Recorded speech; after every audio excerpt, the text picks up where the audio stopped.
Hello दोस्तों, आप देख रहे हैं टी कोड इंडियन।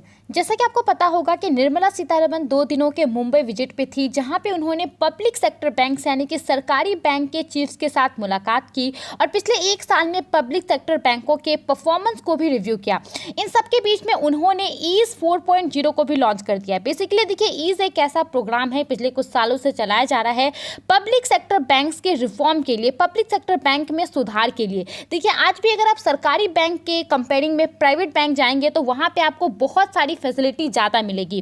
तो यहाँ पे पब्लिक सेक्टर बैंक को भी अच्छे तरीके से उसके रिफॉर्म के लिए एक प्रोग्राम को लॉन्च किया जाता है 2018 में।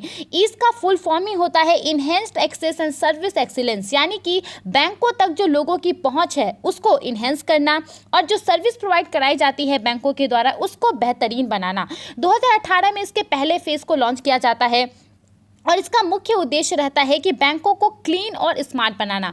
क्लीन बनाने से क्या मतलब है? क्लीन बनाने से मतलब है कि बैंकों में जो एनपीए की समस्या होती है, नॉन परफॉर्मिंग एसेट, बैंकों के द्वारा जो लोन दिया जाता है बहुत लोगों को वो वापस नहीं ले पाते हैं बैंक, बहुत सारे अलग अलग रीज़न की वजह से। तो बैंकों के लिए वो जो एसेट होता है वो क्या हो जाता है? नॉन परफॉर्मिंग हो जाता है। तो इसकी समस्या को दूर करना, जिसकी वजह से बैंक जो इनोसेंट लोग होते हैं उसको भी लोन नहीं दे पाते हैं, इस समस्या को दूर करना और बैंकों में जो ओवरऑल फैसिलिटी प्रोवाइड कराई जाती है उसको स्मार्ट बनाना, टेक्नोलॉजी से जोड़ना, ये इसका मेन ऑब्जेक्टिव था। बेसिकली ये जो आइडिया था कि ईज एक तरह के रिफॉर्म को स्टार्ट किया जाए पब्लिक सेक्टर बैंकों के द्वारा, वो कब स्टार्ट हुआ? तो 2017 में पब्लिक सेक्टर बैंक के जो रिप्रेजेंटेटिव हैं वो और गवर्नमेंट के जो रिप्रेजेंटेटिव है वो, उनके बीच में एक बैठक हुई, पीएसबी मंथन, और उसके बाद ये डिसाइड किया गया कि पब्लिक सेक्टर बैंकों को रिस्पॉन्सिव और रिस्पॉन्सिबल बनाना, वो लोगों के क्वारी को रिस्पॉन्स करे और लोगों की जो भी समस्या हो उसके लिए रिस्पॉन्सिबल हो।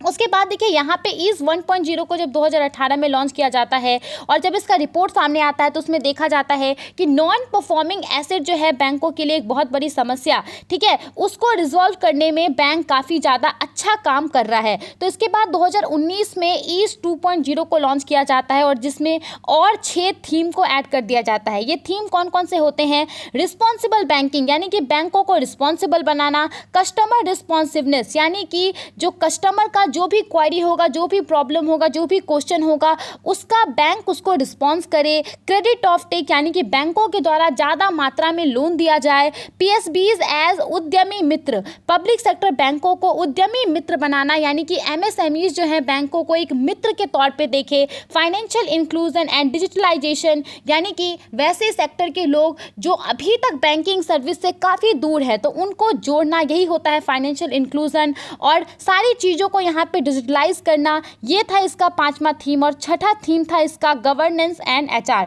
इसके बाद देखिए 2020 में क्या होता है, इसके तीसरे चरण को लॉन्च किया जाता है और इसका तीसरा चरण का जो मुख्य उद्देश्य होता है वो smart and tech enabled bank public sector banking, यानी कि जो पब्लिक सेक्टर बैंकिंग है उनको टेक इनेबल बनाना, टेक्नोलॉजी से जोड़ना, उनको स्मार्ट बनाना और उनको पेपरलेस बनाना। साथ ही में इसका एक उद्देश्य ये भी रहता है कि जो फ्रीक्वेंटली विजिटेड प्लेस होता है, जहाँ पे लोग ज़्यादा बार बार जाते रहते हैं, जैसे कि मॉल हो गया, स्टेशन हो गया, सिनेमा हॉल हो गया, एयरपोर्ट हो गया, तो इन सब जगहों पे पब्लिक सेक्टर बैंक के छोटे छोटे यूनिट को फिक्स करना जो कि पूरी तरह से टेक इनेबल्ड हो।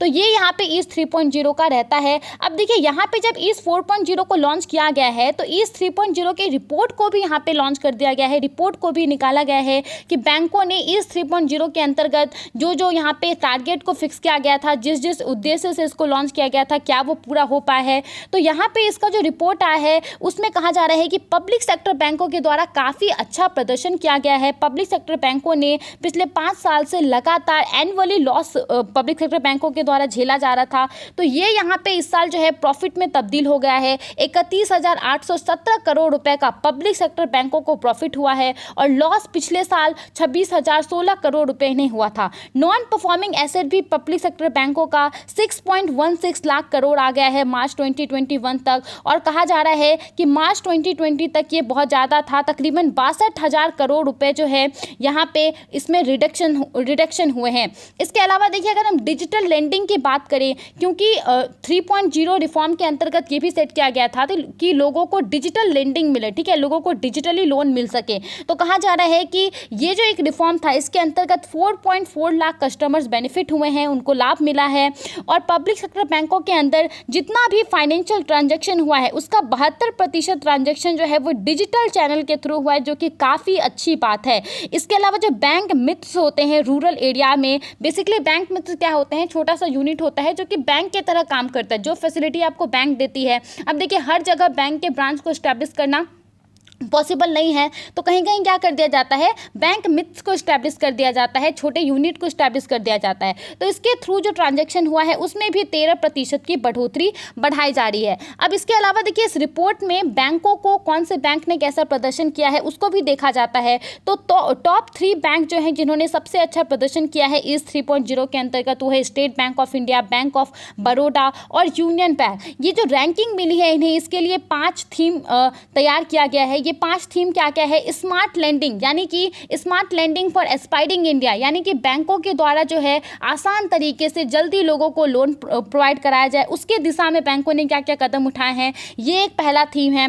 दूसरा थीम है tech enabled ease of banking, यानी कि बैंकों को टेक्नोलॉजी के साथ जोड़ना और जो पूरा एक सर्विस है बैंक का उसको आसान बनाना, ठीक है, दूसरा थीम ये है। तीसरा थीम है आपका इंस्टीट्यूशनलाइजिंग प्रूडेंट बैंकिंग। प्रूडेंट बैंकिंग का मतलब क्या होता है, देखिए बैंकों के अंदर जो है एक जिम्मेदारी होती है कि जो भी आपका फाइनेंशियल रिस्क होता है उससे बैंक को बचा करके रखे। अब इसके लिए बैंक क्या करती है, कैपिटल रिजर्व करके रखती है। तो वो कैपिटल को कितना रिजर्व करके रखा जा सके ताकि लोगों को लोन भी दिया जा सके, उसके अलावा इस चीज़ को ही क्या बोलते हैं, प्रूडेंट बैंकिंग कहते हैं। तो इसको सही तरीके से देखना, ये इसका तीसरा थीम था। चौथा थीम था इसका governance and outcome centric. Outcome centring होना चाहिए, परिणाम सेंटरिक होना चाहिए। और पांचवा इसका था deepening FI, deepening financial inclusion, ज़्यादा से ज़्यादा लोगों को जो कि बैंकिंग सेक्टर से दूर है उन्हें जोड़ना और उन्हें डिजिटली जोड़ना, ठीक है, और कस्टमर प्रोटेक्शन। तो ये सब 5 ऐसे थीम हैं जिसके आधार पे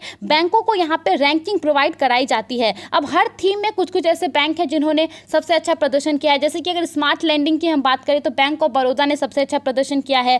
टेक इनेबल्ड में स्टेट बैंक ऑफ इंडिया ने सबसे अच्छा प्रदर्शन किया है। उसके अलावा इसी तरीके से अलग अलग जो है अलग अलग थीम में अलग अलग यूनिट ने अच्छा प्रदर्शन किया है। अब हम बात करते हैं ईज 4.0 के बारे में कि इसमें क्या क्या ऐड किया गया है। देखिए यहाँ पे इसको भी जो है आगे बढ़ाते हुए जो मेन एजेंडा है कि पब्लिक सेक्टर बैंकों का रिफॉर्म किया जा सके, इसमें कस्टमर सेंटरिक और डिजिटल ट्रांसफॉर्मेशन, यानी कि बैंकों को कस्टमर सेंटरिक बनाना और पब्लिक सेक्टर बैंकों का जो काम करने का तरीका है उसको और भी ज़्यादा डिजिटली करना, उसको डाटा बेस्ड करना, ये इसका मेन ऑब्जेक्टिव है। इसमें कुछ कुछ चीज़ों को की फीचर्स हैं इस 4.0 में जिसको हम लोग बात करने वाले हैं। सबसे पहला है, देखिए सबसे पहला है इसके अंतर्गत को lending with non banking firms. इस 4.0 के अंतर्गत जो पब्लिक सेक्टर बैंक हैं उनको अब पुश किया जाएगा कि वो को लेंडिंग करें नॉन बैंकिंग फर्म्स के साथ। अब ये को लेंडिंग क्या होता है, देखिए को लेंडिंग का साधारण से मतलब है कि बैंक किसी दूसरे फाइनेंशियल इंस्टीट्यूशन के साथ मिलकर लोगों को लोन देती है। एक एग्जाम्पल के तौर पर समझते हैं, मान लीजिए कि HDFC बैंक है, उसने क्या किया, उसने महिंद्रा के साथ जो है यहाँ पे को लेंडिंग मॉडल को अपना लिया।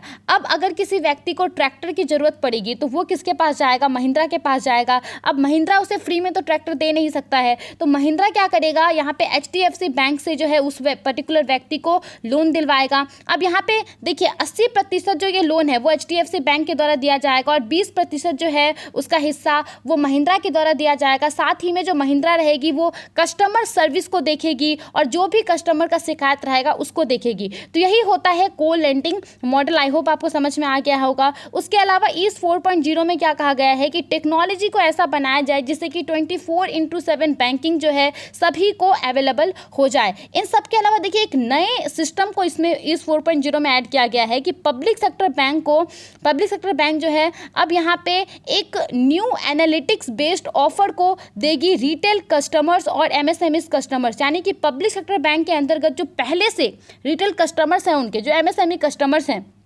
उनको यहाँ पे बैंक क्या करेगी, ऑफर देगी। ये ऑफर किस प्रकार का होगा, ये ऑफर होगा प्री अप्रूव्ड कार लोन्स के लिए, ठीक है। उसके अलावा होगा कि ई कॉमर्स परचेसेस के लिए रिटेल कस्टमर्स को, एमएसएमई कस्टमर्स को कहा जाएगा कि आप लोन ले सकते हैं, और ये प्री अप्रूव्ड होगा। आपको किसी भी तरीके का जो कागजी प्रक्रिया होता है उससे नहीं गुजरना होगा, क्योंकि वो क्या रहेंगे, वो पहले से कस्टमर रहेंगे, ठीक है, बैंक के, इसीलिए। और ये सब किस पे डिपेंड करेगा, उस particular retail customer, MSME customer का जो बैंक ट्रांजेक्शन रहेगा उसके हिसाब से उन्हें ये ऑफर दिया जाएगा। इनकम टैक्स, जीएसटी रिटर्न के हिसाब से उन्हें ऑफर दिया जाएगा।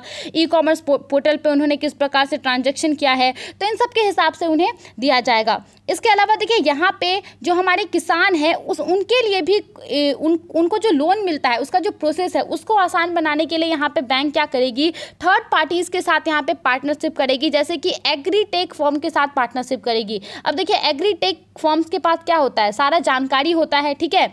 बैंक जब कभी भी किसी फार्मर को लोन देती है तो बैंक कुछ कुछ बातों का ध्यान रखती है कि फार्मर किस चीज़ के लिए लोन ले रहा है, ठीक है, रिस्क कितना है इसको लोन देने में। तो इन सब बातों का ध्यान रखने के लिए जो है उसमें टाइम लग जाता है बैंकों को लोन देने में। तो इसीलिए क्या होगा कि एग्रीटेक फॉर्म्स वगैरह के साथ अगर बैंक का पार्टनरशिप रहेगा तो एग्रीटेक फॉर्म क्या करेगी, पहले से उसके पास सारा जानकारी रहता है, ठीक है, फील्ड विजिट, बॉरोवर इंटरेक्शन, ये सारा काम क्या करेगी, वो एग्रीटेक फॉर्म करेगी, या फिर किसी के भी साथ थर्ड पार्टी के साथ अगर बैंक पार्टनरशिप करेगी तो वो करेगी, जिससे फार्मर को आसानी से लोन मिल जाएगा। तो ये सब कुछ फीचर्स है जिसको ईज 4.0 में ऐड किया गया है। आई होप आपको ये समझ आ गया होगा। आप इन सब के बारे में क्या सोचते हैं, हमें अपना ओपिनियन जरूर बताइए।